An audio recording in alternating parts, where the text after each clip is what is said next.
Same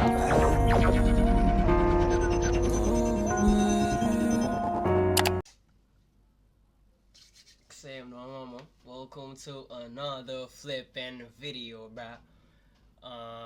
Shit, bro. We're back with another one. And this one, it says police discover a killer's hidden torture forest. So shit, it's crazy, bro. But I just want to share something with you, bro. I passed. You feel me? I passed my grades, bro. For me, we make the music, we make the videos, we also pass. So I ain't mad. Shit. I don't know. I go through a lot of academic stress, so I just had to go.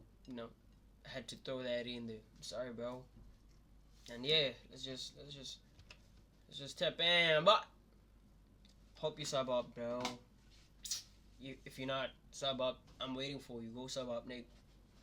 I'm waiting for you. Go sub up, bro. You did. Shit, this was the video, watch the video, gang. Oh shit. SO389 dispatch. I've located the body. The scene's about 50 yards on a trail. This lone cop just discovered a dead body in the middle of the woods. What is that? Even the last video was. Sounds like it's heading this way. 5 feet from the knife, up the top of the body, carving the blood of the place. 10-4, signal 7. Please send another unit to my location. What he doesn't know yet is that the lifeless man in front of him has been tortured for hours by the twisted man hiding in this very forest. Whoever did this, that's fresh. There's a little eyeball right here. There's some crazy shit right here. Smell this right. You don't smell gas right here? Yeah. Are they gonna torch him? I'm not sure what it is, but I've got movement east of my location in the woods. There's something moving around back this way. He carries 3 or 4 knives on him. He thinks he's Rambo. You're what? I'm just like a god. It's December 23rd, 2022, and Officer Azure has just received a 911 call from a distraught man reporting that he's found his best friend's lifeless body in the middle of the Lake Jackson forest. Officer Azure, along with a group of first responders, quickly arrive at the scene. That's my friend. Okay, y'all stay right there. Here they encounter Jamie, the 911 caller, and his best friend Robert, both of whom urgently want to show the officer where their dead friend is. Considering the serious circumstances, Officer Azure decides to follow Robert into the forest despite being alone. 389, I'm 10-12 with him. Just give me a minute. I'm 10-12 with 2. I'm heading down to take a look. 361, if you want to come down, and 56 with the EMS in the back. I'm headed down to the scene. We're gonna go back that way, about 50 yards. Okay. 50 yards.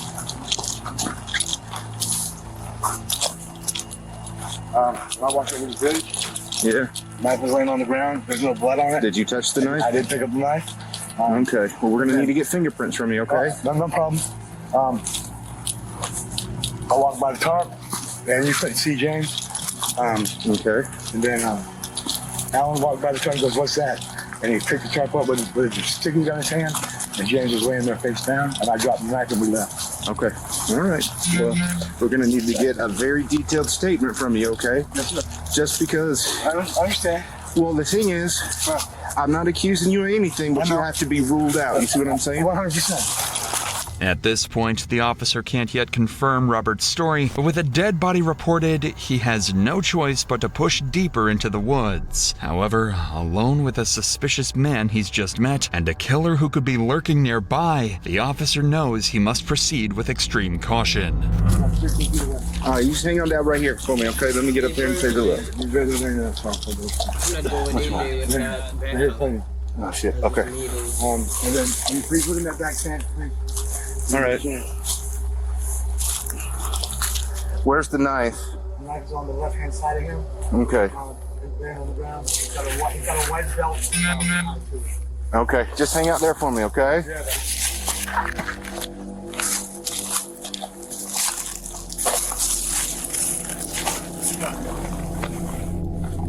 Jamie was telling the truth. Wrapped inside the tarp is the body of James Leyendecker. He's lying naked in a pool of his own blood, covered in cuts and scrapes. Realizing the severity of the situation, Officer Azure immediately instructs Jamie to head back while he investigates further. That's when Officer Azure begins to hear some unsettling noises.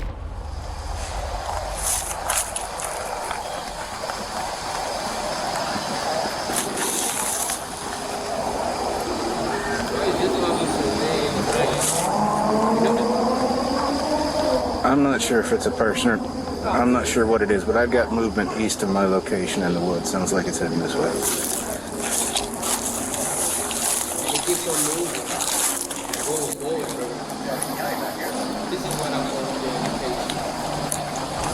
Hey, LT. Fortunately for Officer Azure, backup arrived just in time, providing some relief from whatever might have been lurking in the forest.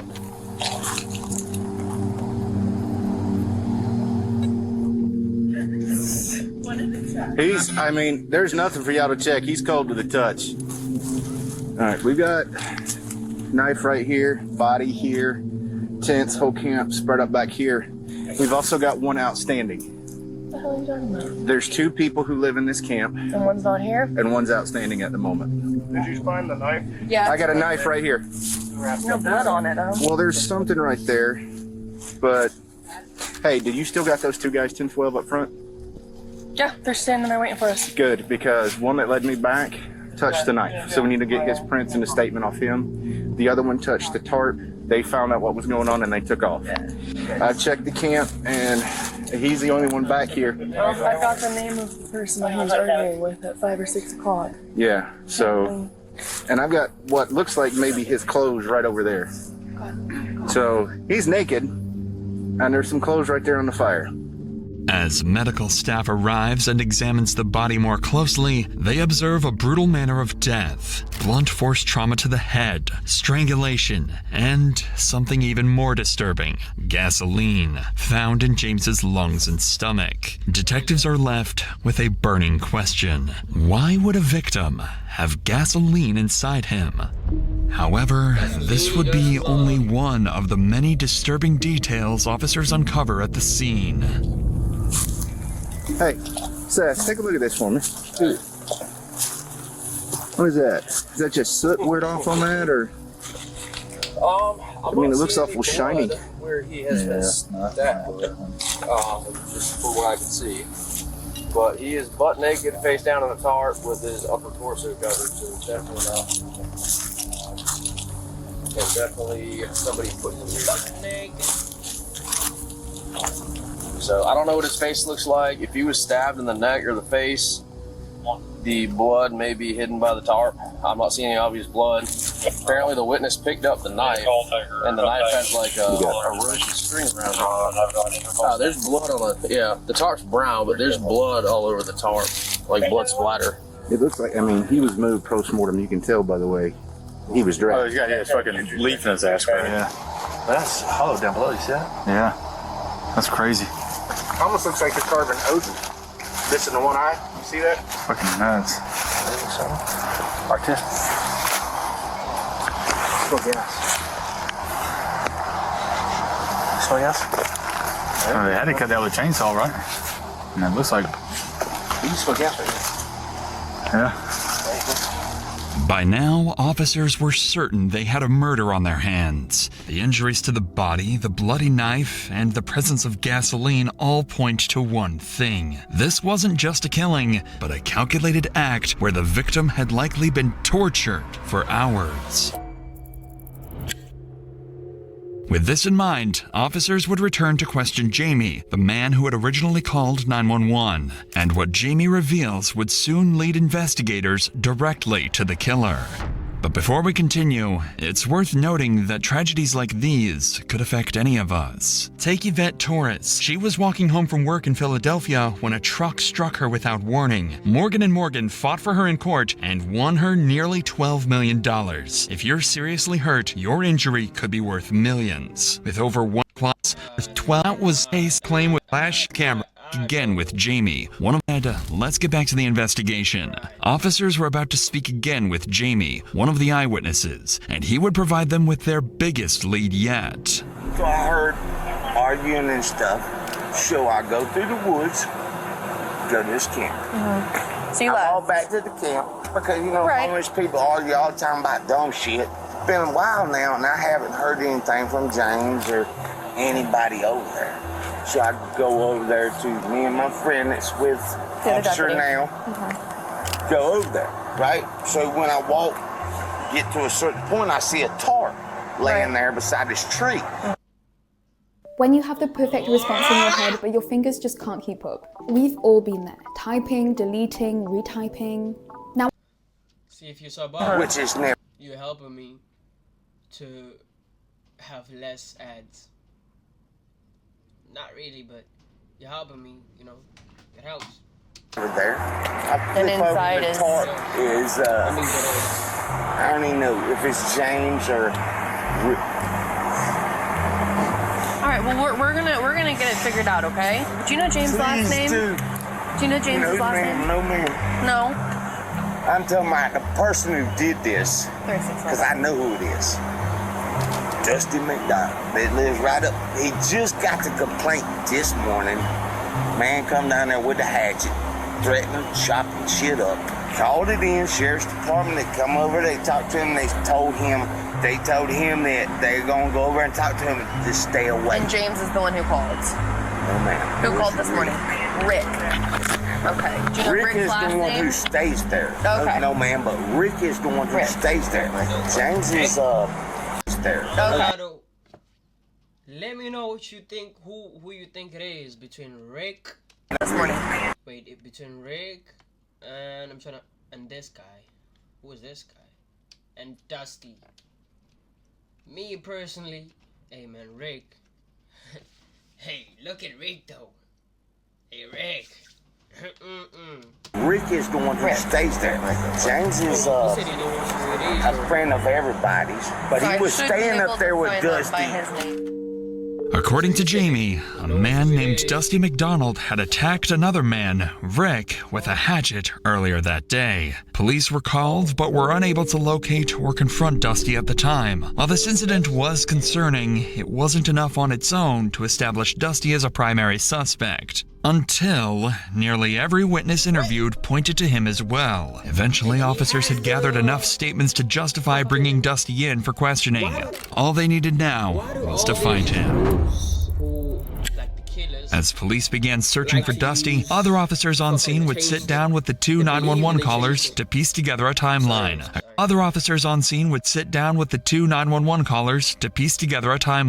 According to them, the day had started with unsettling signs that something was off.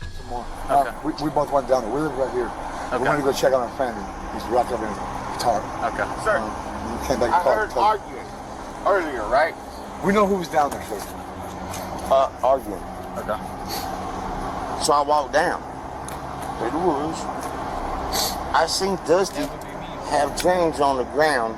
He was saying, you shouldn't talk shit about this and that. You know what I'm saying? I heard, like, oh, they just getting shit up, you know what I mean? But I never hear nothing from over there no more. I'm like, You know Dusty's real name or? Dusty McDonald. Did you say that James called them today and said, hey, Nope, Rick. oh, Rick called. Rick. And said, James was there. when Both Dusty of went us over there there. and cut his tent, with Cut him up, machete? threatened with a machete, Yeah. cut his tin up, Yep. all kind of shit. They called the police. I was there Yep, for that. I called was the there for police, that. made a report, and the police just said, stay away from it. There's a tarp laying beside a tree that's never there, because I live here, and I took this stick and went. When I flipped it up, I seen legs. Based on these witness accounts, officers now have a fairly detailed picture of what likely unfolded just hours earlier. They also have a lead suspect, Dusty McDonald, a name one of the officers happened to be familiar with. I think they already brought up his name, but Dustin McCormick. Yeah, Dusty. Dusty, supposedly general in some militia, come down there this morning with a machete and started hacking up some of the tents so he wanted to clear the area. said he's signal 20 and off his meds. They said Dusty. They said Dusty's the one that's outstanding. Yeah, they said this guy Dusty left from over here by later in the evening. By now, it was clear Dusty had likely been involved in the murder, and with Jamie and Robert's statements in hand, police began piecing together the sequence of events leading up to the brutal killing. Earlier that day, Rick, another man who lived at the camps, had called 911 claiming a Dusty McDonald had slashed his tent with a machete while searching for a man named James, even threatening him in the process. Later that afternoon, Dusty managed to find James, and witnesses reported hearing arguing from the camp. When they checked to see what was going on, they saw Dusty on top of James, wrestling and yelling. It didn't appear to be anything more than a heated argument, so they returned to their camp. However, hours would pass and nobody had heard from James. Robert and Jamie began to worry and decided to go looking for him, and that's when they found a blue tarp covering James's lifeless body. Nearly all witness accounts lined up perfectly with this timeline of events, making the next step for officers clear: arrest Dusty and bring him in for interrogation. Fortunately, since officers had begun the work of locating him earlier that day, they already had Dusty's address. Soon after, they surrounded the house, ready to move in. I don't know if that's him, but there's somebody. Sheriff Office, put a knife down, man. Come on out. Come on out. Come on out. I don't have anything in my hands. Come on. Please, I don't have anything in my hands. Come on out. I'm right here, sir. Come on out. Dude, I'm right here. Dusty. Okay. Dude, yeah. Turn around, put your hands behind your back. Dude, the man just tried to light me on fire, dude. Y'all know what happened down there. That man tried to light me on fire, man. It's all on surveillance, dude. Listen, Dusty, you try to do things stupid, the dog's gonna bite you, understand? I'm not even armed, dude. Look at there. I'm not armed at all, sir. Sir, man just left my house and man tried to murder me down there and light me on fire. Dusty's behavior would be bizarre from the start, immediately insisting that James tried to set him on fire and that the officers, quote, already know what happened down there. Whether he's trying to claim self-defense or is just completely unhinged is anyone's guess. Sorry, walk this way, man. Yeah, dude, sir, you know what happened down there. That's what we're trying to figure out. Dude, man tried to light me on fire as I came. Okay, listen. Okay, we've got one side. Right. That's why you need to come with us, okay? I know you are. With the supposed killer in custody, officers concluded the disturbing on-scene investigation and began preparing for interrogation. If Dusty was their killer, given what had been done to the victim's body, it pointed to someone deeply disturbed. That suspicion would soon be confirmed.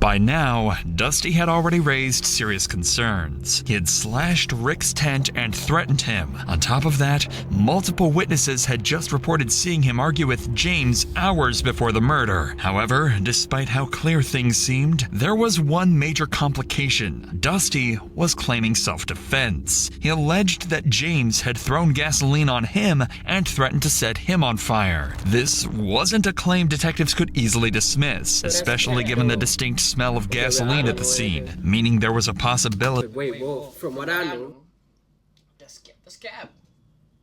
Cause I think it's James who got killed, and some gasoline stuff was found in James' body within him. So how did the gas get to Dusty while the gas was found in James' body? Don't make sense to me.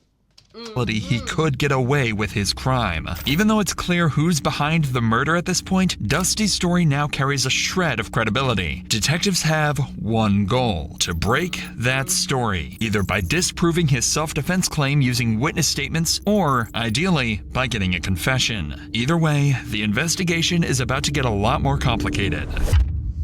To move forward, detectives start by bringing in people from the encampment who knew Dusty well and interacted with him regularly. If Dusty had a pattern of violent behavior, these individuals were the most likely to have seen it firsthand. My goal here is to kind of get, from your perspective, kind of what you saw, what you heard. He ain't really been fucking with me at all. I ain't never had no cross words. He's always insistent, oh, come up there and do your laundry and all that shit, you know. Come up there and get a shower, that's what it was. Come and get a shower, come get a shower all the time. So I fucked up and got a shower and get him $2 afterwards, you know, just a gesture. Rick explains that Dusty often offered showers and laundry to homeless individuals in the area, sometimes charging a small fee. This catches the attention of detectives. These seemingly generous acts may be a part of a larger pattern of manipulation, a way for Dusty to assert control over the homeless community. It's a detail that could support their efforts to build a stronger case against him. I tried my best to get along with him. You know, he had a shower that we all used, you know, sometimes try to keep him good with him for those reasons and stuff, you know. Yeah, I get that. Never, my wildest dreams that I think he was capable of murdering, that's honest truth. I was just over there basically using his necessities like we all were. When he had a chance to, you know, shower, usually offered it. That's his way of making friends with us, I think. I had stayed with him before and he kicked me out. I thought I was gonna lie, so I was taking pictures of him and stuff like that with my phone. I didn't even have a phone, you know. Like, I saw you taking pictures of me with your phone. I said, I don't even have a phone. He said, you gotta go. So I left. That's that. Dusty lives in a house near the homeless camps, a property owned by his grandfather. At first, much like Rick, Busby describes Dusty as someone who seems generous, allowing members of the homeless camp to use his home for basic amenities. As investigators continue interviewing members of the homeless community, a more troubling picture of Dusty begins to emerge. He has a history of strange and violent behavior marked by paranoia and delusions. However, officers face a challenge. The interviews so far have been too vague, highlighting patterns of behavior but lacking concrete details to build a solid case. This leads detectives back to Jamie, the original 911 caller and the person with the clearest recollection of events so far, and he's able to offer meaningful insight into who Dusty really is. Mr. Allen, my role here in all this, it's just kind of to get from your perspective, your side of things, what you saw, what you observed. Man came to my camp last night. I used to stay up there with him. He's a violent person. Okay. His papa is the one that let me stay there because he's the one that owns the property. The reason I don't stay there is because you don't do what he says and he gets all angry and threatens you and he just crazy shit. I said, well, What does he usually carry? He got a stick this time. But he's either got a stick, a machete, or a knife. He carries like 3 or 4 knives on him. Machete, sticks, he's like, he thinks he's Rambo. While Dusty had a reputation as a bully who routinely harassed the homeless community, no one expected his behavior to escalate to cold-blooded murder. His so-called generosity, offering his home for showers and laundry, masked a deeper need for control and manipulation. The same people he claimed to help were also the ones he intimidated and threatened, revealing a warped sense of power and superiority. In the end, this contradiction may have set the stage for the gruesome murder. When Dusty was brought in for questioning, his demeanor was strangely calm. At this point, he seems to believe that he is seen as a victim of an attack by this homeless man. He didn't seem like he was in his right mind at all. Detectives were hoping to learn about Dusty's side of the story, but instead were met with, well, a lot of nonsense. You know I'm an owl, right? You're what? You know I'm an owl, right? Okay. You know what that means, right? Yes, sir, I do. Okay, thank you. Thank you. This has been a really hard day. Sir, I waived all rights a long time ago. You know, I still have a great sense of innocence within me. If it ain't obvious to you this time. Throughout his interrogation, Dusty's responses are filled with incoherent delusions and deflections. In Dusty's mind, he's, quote, an owl, constantly watched, monitored, and under surveillance. It's clear that without his medication, his schizophrenia is spiraling out of control. And I'm handling it remarkably well. If Jesus, man, that was some crazy shit, man. And to still be able to get us some usable intel, you know, you'll get why staying at that place is so dangerous for me. I know a lot of trust is getting to me or like that, but man, thank you for saying you'll be talking about this. Dusty seems to believe he's outsmarted the cops, thinking he's there to provide valuable intel as the victim. But he will soon find out that he's actually a suspect in the cold-blooded murder of an innocent man. I haven't shed a tear all day, you know, I've been going hard, you know. Right. I'm so exhausted. How long have you done it? What, this kind of work? Not very long. That was my first. I think everybody knows that. From the get-go. You know, thank you for this deep psychological diagnosis for it. It's helping a lot. Good. Listening closely to Dusty's words, it seems as if he's openly admitting to the murder. Although his statement is scattered and unclear, it gives detectives the impression that he's acknowledging responsibility without fully grasping the seriousness of his actions. But Dusty's bizarre admissions wouldn't stop there, as he continues rambling incoherently. I was brushing and then he throws that gasoline on me because you saw how I was rolled up and down there. Dude, I thought I was just doing it for the other. You know what I mean? Because that was my intention. Everybody knows that. I then managed to hit that Neo UI and come out like that. I don't know how I do it sometimes. You know what I mean? Yeah. I mean, when I'm just experimenting in the house with blades, like before back when I took the veterinarian to an curved like that. I mean, shit, I don't know how I do it, sir. I just know with my beautiful mind that it's a three-way. Yeah. You know, it's the photographic, the audiogenic intake, and then the loving-genic.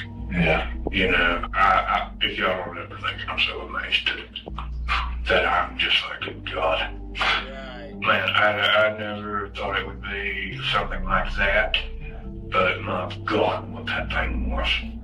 While Dusty's ramblings could be interpreted as an admission that James was his first murder, the statement is buried in a mix of delusions about retinoids, his photographic memory, and other incoherent claims. The detective picks up on this and pushes further, trying to separate fact from fiction in Dusty's fractured account. For me to verify everything that I can see elsewhere, I'm trying to. I know you're not mad at me. That's just, I don't want you to think I'm asking questions. So many others like think my personality is I can't talk to people. I can.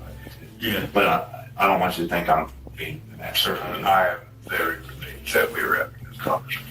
Dusty claims he's not mad and that people don't understand how he communicates. This shows he might have a twisted view of himself, possibly because of paranoia, delusions, or mental illness. What's strange is how calm and relieved Dusty seems. Most guilty people would be nervous or scared during an interrogation, but Dusty is different. He seems to still believe he's the victim and doesn't grasp the seriousness of his actions. Instead of taking responsibility, he thinks people just don't understand him. This becomes even clearer when Dusty asks one final question to the detective. Will I be able to go home?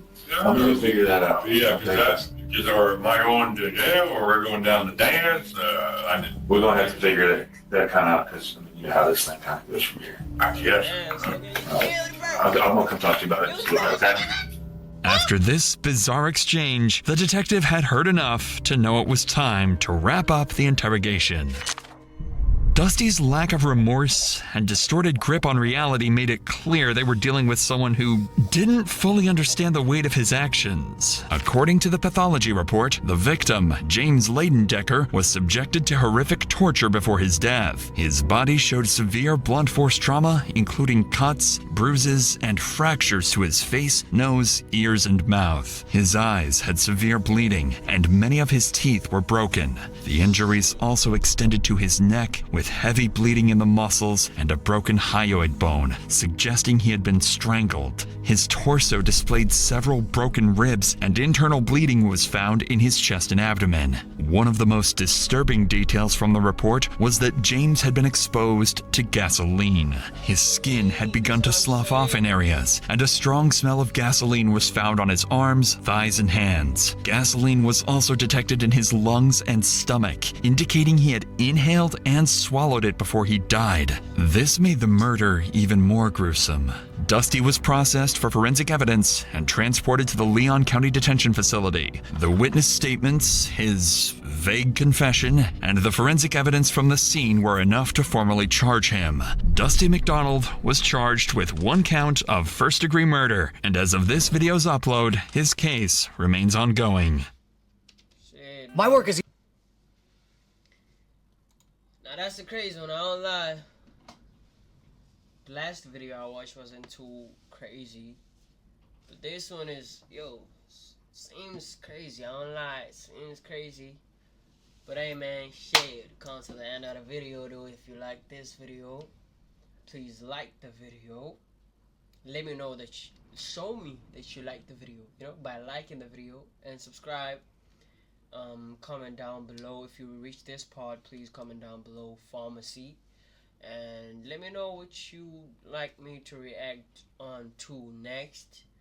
And with that being said, see you on the next one. Yes sir.